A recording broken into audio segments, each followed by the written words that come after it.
જય રણછોડ માખણચોર, મંદિરમાં કોણ છે? રાજા રણછોડ છે. નમસ્કાર દર્શક મિત્રો, ગુજરાત વંદનમાં આપ સૌનું સ્વાગત છે. અમદાવાદ આજે ભગવાન જગન્નાથની રથયાત્રાના રંગે રંગાઈ રહ્યું છે.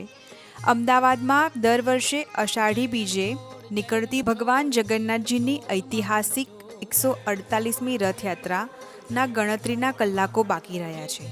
સમગ્ર શહેરમાં ચારેકોર રથયાત્રાની તૈયારીઓ કરવામાં આવી રહી છે.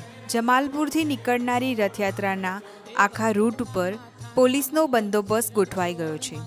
ઠેર ઠેર રથયાત્રાને આવકારવા માટે સ્વાગત સ્થળોએ તડામાર તૈયારીઓ ચાલી રહી છે.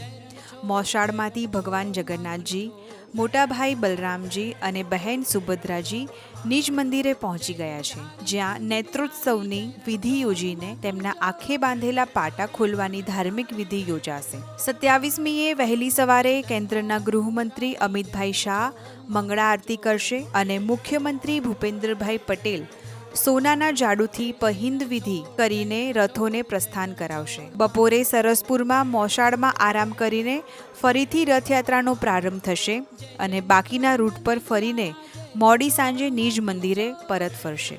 સમગ્ર ભાવિક ભક્તજનો અને શહેરીજનો રથયાત્રાને આવકારવા માટે થનગની રહ્યા છીએ. તો ચાલો આપણે પણ કહીએ જય રણછોડ માખણચોર. નમસ્કાર, ધન્યવાદ. જય રણછોડ, જય રણછોડ, જય રણછોડ માખણચોર.